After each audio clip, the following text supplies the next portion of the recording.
Welcome back to Urban Rhino Tutorials. On this tutorial, I'm going to show you how to combine multiple subjects into a new composite. So you can see I have the infamous friends set up here.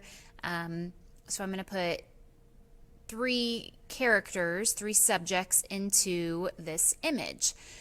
When you are trying to complete something like this, you can do it one of two ways. You can either take a group picture, with everyone sitting how you want, standing how you want, in the exact spot, or you can take them separately, as I did, and combine them into the image. So I have my little Rachel, Phoebe, and Monica here, and the goal is to combine them one at a time and move them over into this background image. So what I have here, I've opened each image. I have already gone through and selected the images. So you can see, let me zoom out here. I already did the quick selection tool and selected each one of them ahead of time, so you don't have to watch me do all that. And what I'm going to do is start moving them over into this picture. So I'm going to resize them just a bit for now, just to get them roughly where they need to go. And let's move her. She's going to be my little Rachel.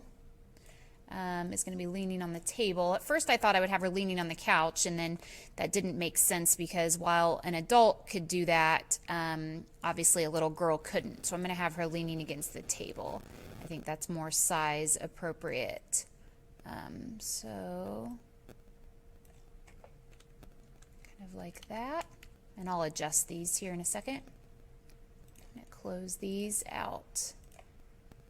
And my Phoebe, she's going to be sitting in the chair playing her guitar.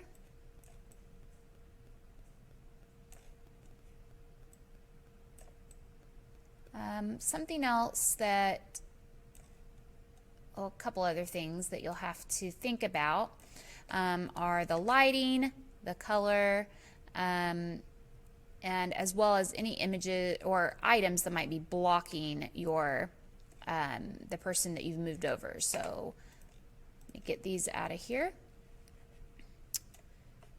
So now that I have them moved over, I need to work on resizing them. I also want to adjust the saturation and how bright they are. So for instance, on my little Rachel, Vivian as Rachel, if I go to image, adjustments, brightness, I can just do this here. I could go into camera raw, but I think this is just as easy. So I'm just going to brighten her up a little. I'm going to raise the contrast a tad, and I'm also going to raise the saturation. Once I get the composite part of it completed, then I'll go through and do my general editing, which once I finish this tutorial, you'll see the speed edit here at the end. Okay, I'm going to raise the saturation as well to about 10. I'm going to do the same to Monica. I don't know why, but she looks slightly narrow, like maybe I squished her just a tad when I moved her over. So let's do the same with her, brighten her up just a little bit. And a little bit of contrast. And I've done some composites where I'm raising the saturation as well, where I've tried to take pictures of my daughters along with my nephews, and trying to get all four of them to smile and cooperate at the same time is absolute insanity. I did this with a Scooby-Doo picture you'll see here shortly in an upcoming tutorial. And then I realized after I did that, when I moved on to a Toy Story picture, that I was going to do the images separately. And it worked much better because then I can just throw them into the composite like this. So again, brightening contrast and some saturation just to match the saturation of the background image that we're putting her in. Okay, so the last thing that I want to do, and I've kind of already positioned them previously, so I'm going to delete out these 3 layers because I have them already on here where I think that they should go. And, you know, again, a lot of things. So she'll have, you know, shadow under her, same as here, and kind of around where she's sitting, and under her hand, her arm, all of that stuff. Another thing that I'm going to do with her, which I'm not going to do it right now, I'm going to make the cushion dip down a bit so that she's sitting, and I'll use the liquefy tool for that. So I would turn off her layer, make a duplicate of the background so I don't mess with the original layer, and just pull that seat cushion down. So, you know, when you sit on a squishy cushion, it's going to dip down. And so that way I can plant her into that little spot there. The other thing that I'm going to do is, and I'll just kind of show you quickly how to do this, not spending much time because, again, she's not going to be right here.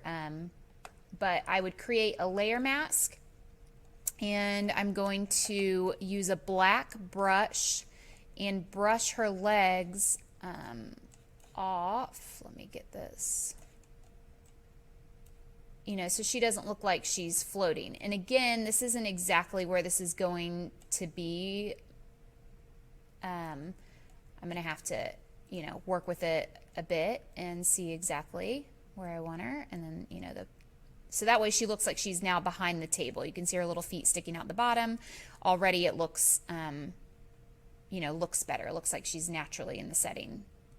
The same would happen with my little Phoebe over here. So I would brush the chair arm off and kind of make, again, the seat cushion go down a tad there. So other than, like I said, going through, adding some shadows, definitely here she looks like she's floating a lot. She looks a little more natural sitting there.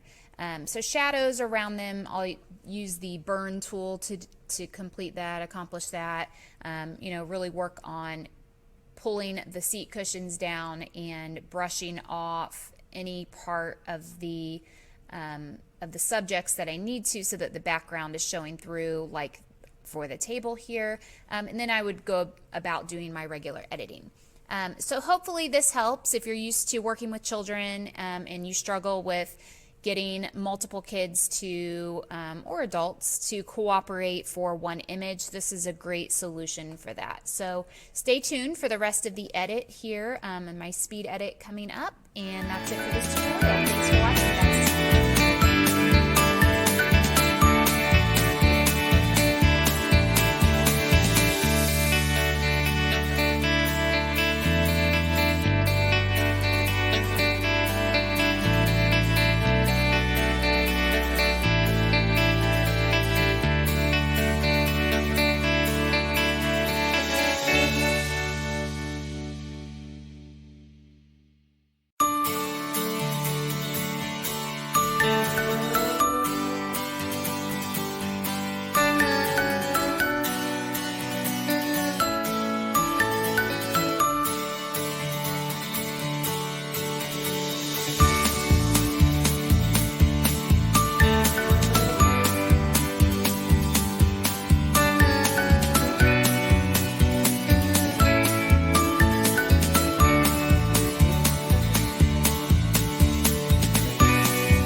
sure you stay connected with Urban Rhino on social media. And don't forget to give this video a thumbs up, comment below, and of course, subscribe to our channel.